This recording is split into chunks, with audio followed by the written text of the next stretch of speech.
Hello, hope you like that. That was my approximation of Piano Etude No. 2 from Philip Glass. Philip Glass wrote 20 piano etudes, partly to kind of help him improve to play piano, and it certainly, I think, improved my piano playing by learning this piece. It sounds quite simple, doesn't it, on the surface, but the purpose of this etude, I think, is to get good finger independence. I mean, there's a bit of kind of crossover stuff, but that's very easy.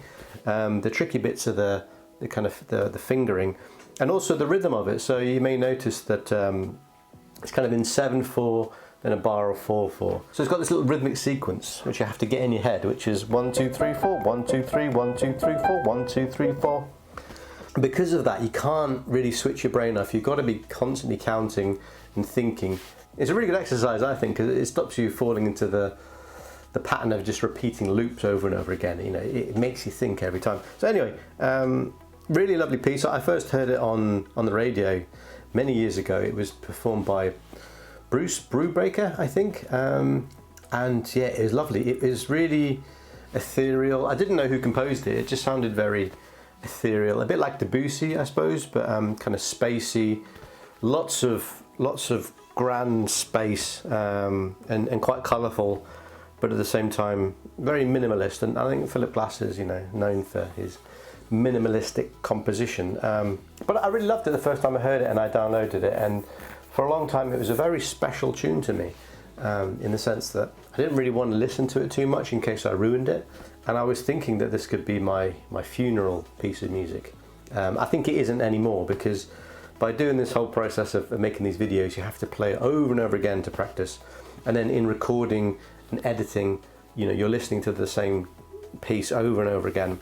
And it kind of, you know, it ruins a song, quite frankly, by doing this. But it's certainly a lovely piece, and it's very evocative of, well, for me, it's very triumphant, but at the same time, kind of wondrous and awesome in the truest sense of the word, is I think how this piece sounds. Anyway, I'll show you some stuff that's what's going on. So the song's in the key of C major, which I like. It's a nice easy key, certainly good for beginners and kind of intermediate pianists, I guess.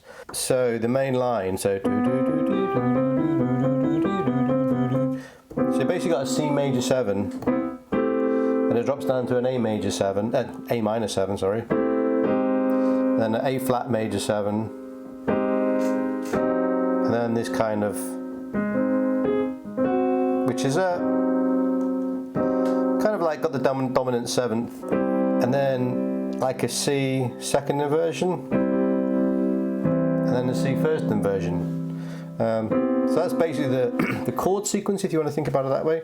And then you're just playing, like, these arpeggios, but you know, as you play them, you have to adapt your fingering, and you're playing it on both the right hand and the left hand. So it's good. It's really strengthening up, for me, the left hand fingering as well.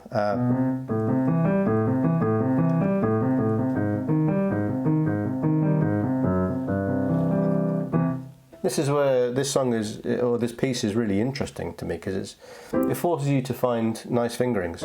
Then you have this section in the middle, which it's quite difficult, I think, because you need quite a lot of strength in that little finger, because your little finger is constantly doing these little offbeats notes, while the rest of the fingers are playing these chords all the time. You've got this this pinky playing the thing, and then you've got like little stabs, high stabs and low stabs.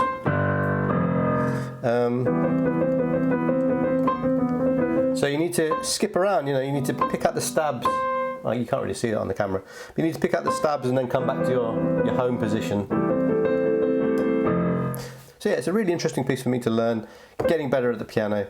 You know, am I playing this 100% correct? No, there's a couple of notes. There's a high E I place in the slight wrong place, and you know, it's not as legato, it's not as smooth as I'd like it to be.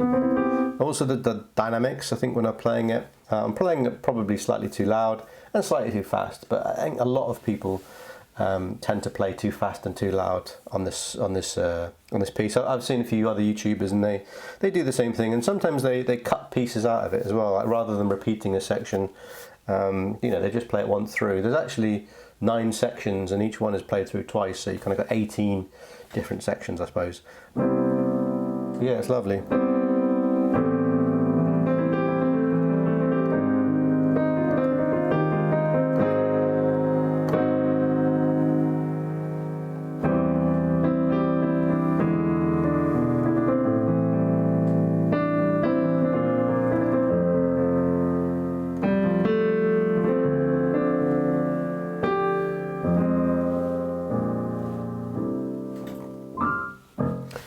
Yeah, thanks for watching. Bye bye. Bye bye. Bye bye. Bye bye.